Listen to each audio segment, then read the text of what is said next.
वालेकुम, welcome to green C S 217। आज हम लोग डिस्कस करने जा रहे हैं व्हाट इज़ सी लैंग्वेज और उसके बाद सी लैंग्वेज के फीचर्स को हम लोग डिस्कस करेंगे। तो सबसे पहले अगर सी लैंग्वेज की हिस्ट्री देखें तो इसे डेनिस रिची ने डेवलप किया था AT&T बेल लेबोरेटरीज में 1972 में। ठीक है, पहला पॉइंट इसका ये है कि developed by Dennis Richie.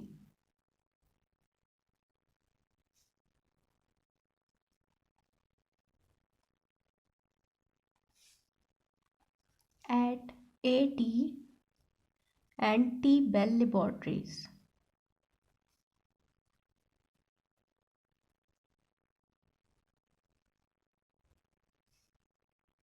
in 1972।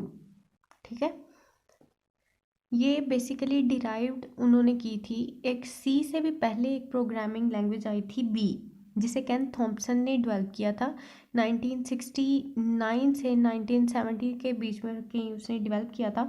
वही बेस है सी लैंग्वेज की। तो C language basically derived from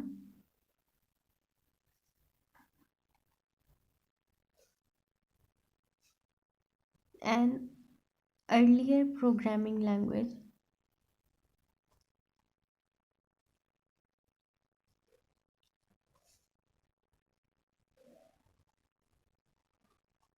B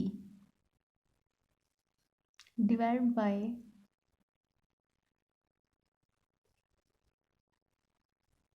cane Thompson.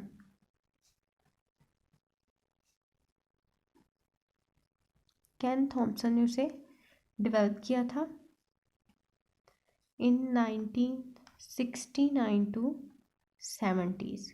ठीक है, C was originally design to write system programs. ठीक है, system programs for example Windows की अगर हम बात करें जो सिस्टम सॉफ्टवेयर है, ऑपरेटिंग सिस्टम है, तो विंडोज़ के जितने भी वर्जन हैं सारे के सारे सी लैंग्वेज में डिज़ाइन हुए हैं। इसी तरह उन्होंने कहा कि सी जो है वो बेसिकली डिज़ाइन ही किस लिए की गई थी, सिस्टम सॉफ्टवेयर बनाने के लिए। Originally designed to write system programs।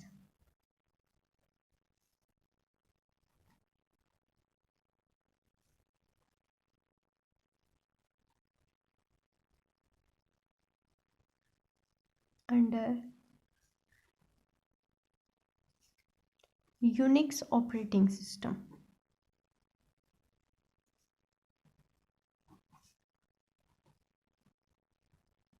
ठीक है, यूनिक्स ऑपरेटिंग जैसे यूनिक्स है, लिनक्स है, MS DOS है, विंडोज़ है, तो बेसिकली यूनिक्स ऑपरेटिंग सिस्टम में काम करने के लिए सी को बनाया गया था। जो मेन फीचर जिसकी वजह से सी एक्चुअल में पॉपुलर हुई थी वो थी उसकी पावर और फ्लेक्सिबिलिटी। तो मेन फीचर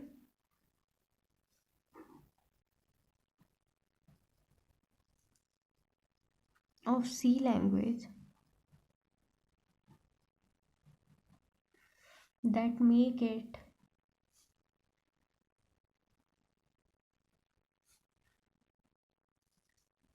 popular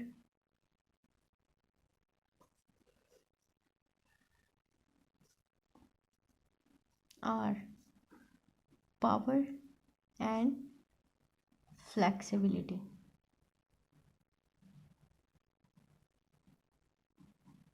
ठीक है, इसकी पावर की टाइमिंग बहुत अच्छी थी। इसके अलावा ये सी लैंग्वेज जो है ये फ्लेक्सिबल बहुत थी। किसी भी हम इसको, क्योंकि ये मशीन इंडिपेंडेंट है, ठीक है, इसको किसी भी कंप्यूटर में हम रन कर सकते थे सी प्रोग्रामिंग को, इसलिए जो थी सी थी फ्लेक्सिबल थी। अब अगर हम बात करें फीचर्स ऑफ सी के, तो सबसे पहले तो ये जो लैंग्वेज है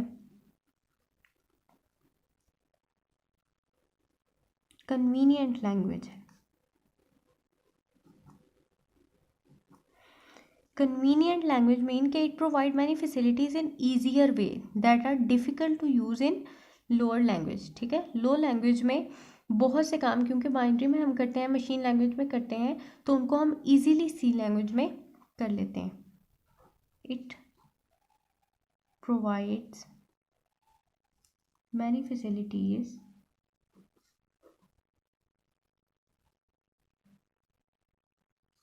in easier way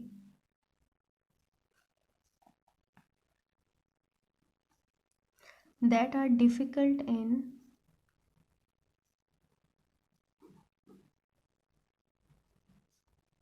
low level language.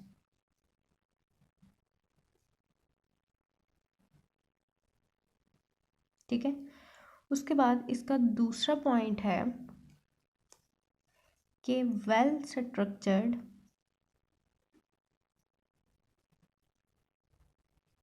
Language है। अब वेल स्ट्रक्चर्ड का क्या मतलब है कि syntax of C is easy to write and understand. ठीक है, syntax of C is easy to right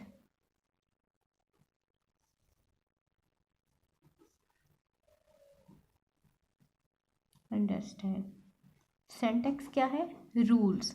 कोई भी प्रोग्राम लिखने के लिए हर प्रोग्रामिंग लैंग्वेजेस के अपने अपने रूल्स होते हैं।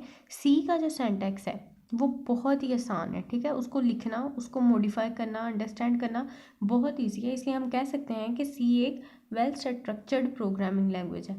उसके बाद अगला जो सी लैंग्वेज का फीचर है हमारे पास वो है मशीन इंडिपेंडेंस।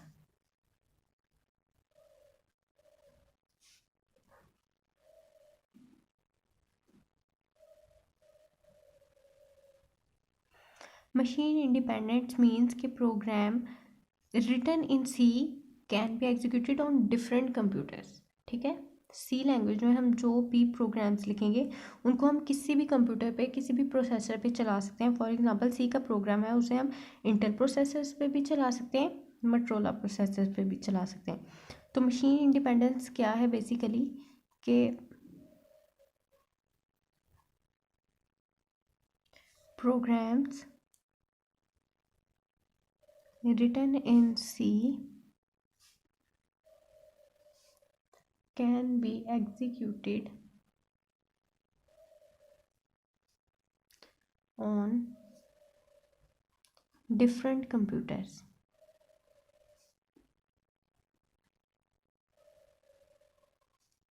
कि अगर C प्रोग्राम है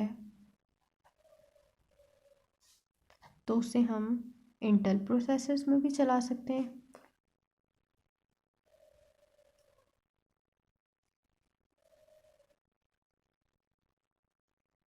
और मोटोरोला प्रोसेसर्स में भी।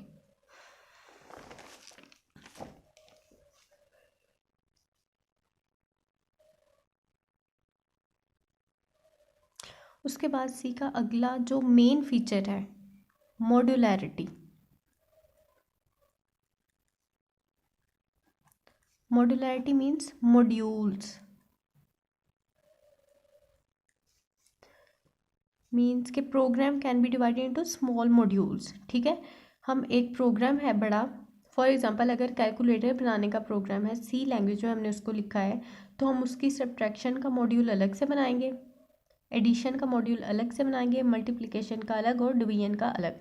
तो जब भी कोई मसला होगा, फॉर एग्जांपल अगर हमें एडिशन के रिजल्ट्स ठीक नहीं मिल रहे तो हम बजाय इसके कि पूरे प्रोग्राम को देखें कि एरर कहाँ पे है या क्या मसला है, हम सिंपली एडिशन के मॉड्यूल को देखेंगे। ठीक है, उस मॉड्यूल को देखेंगे और उसका जहाँ भी मसला होगा उसको हम क्लियर कर लेंगे। तो मॉड्यूलैरिटी क्या है कि प्रोग्राम्स कैन बी डिवाइडेड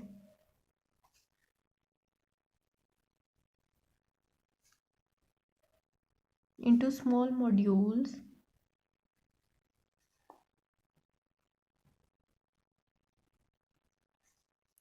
फिर these modules can be developed and combined independently। ठीक है, हम ज़रूरी नहीं है पूरे प्रोग्राम को हर दफ़ा देखें, जहाँ पे मसला होगा सिर्फ हम उसी मॉड्यूल्स को देखेंगे। these modules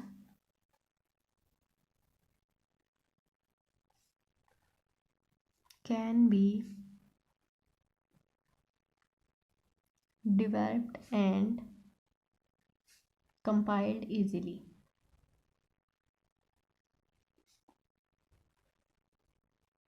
इजीली भी कर सकते हैं एंड इंडिपेंडेंटली।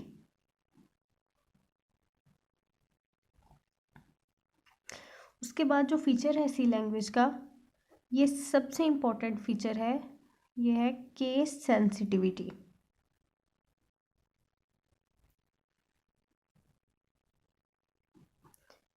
मीन्स के सी लैंग्वेज जो है ये डिफ्रेंशिएट करती है लोअर केस को और अपर केस को।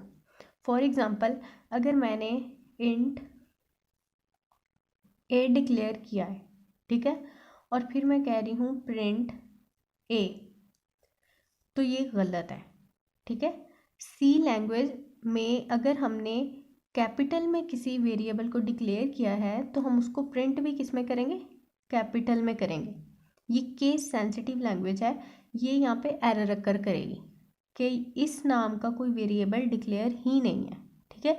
इस तरह अगर कोई स्मॉल लेटर में किया है और हम उसको कैपिटल लेटर की कमांड देते हैं कि इसको प्रिंट करो, तब भी वो एरर जनरेट करेगी, ठीक है। केस सेंसिटिविटी क्या है कि it can differentiate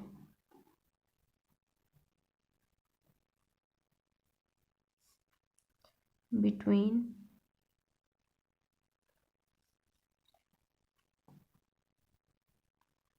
lower and upper case, ठीक है। उसमें मोस्टली जो कीवर्ड्स होते हैं वो स्मॉल लेटर्स में लिखे होते हैं। Keywords are written in lower language. For example, int है, कैरेक्टर है, प्रिंट है, स्कैन है, ऐसे कोई भी अगर हमने वेरिएबल डिक्लेयर करना है जो पहले से हैं, डेटा टाइप्स हैं, वो सारी की सारी लोअर केसेस में है। और केस सेंसिटिविटी हमें कहती है कि जिस अल्फ़ाबेट्स के थ्रू हमने किसी भी वेरिएबल को डिक्लेयर किया है तो हम प्रिंट भी उसी को करें, ठीक है। अगर हमने कैपिटल में डिक्लेयर किया है और स्मॉल लेटर में प्रिंट की कमांड दे रहे हैं तब एरर जनरेट होगा। और इसी तरह अगर स्मॉल में हमने डिक्लेयर किया है और हम कैपिटल की कमांड दे रहे हैं कि इसको प्रिंट कर दो, तब भी वो एरर जनरेट करेगा, ठीक है। तो ये सी लैंग्वेज है और सी के जितने भी इम्पोर्टेंट फीचर्स थे वो हमने डिस्कस कर लिए।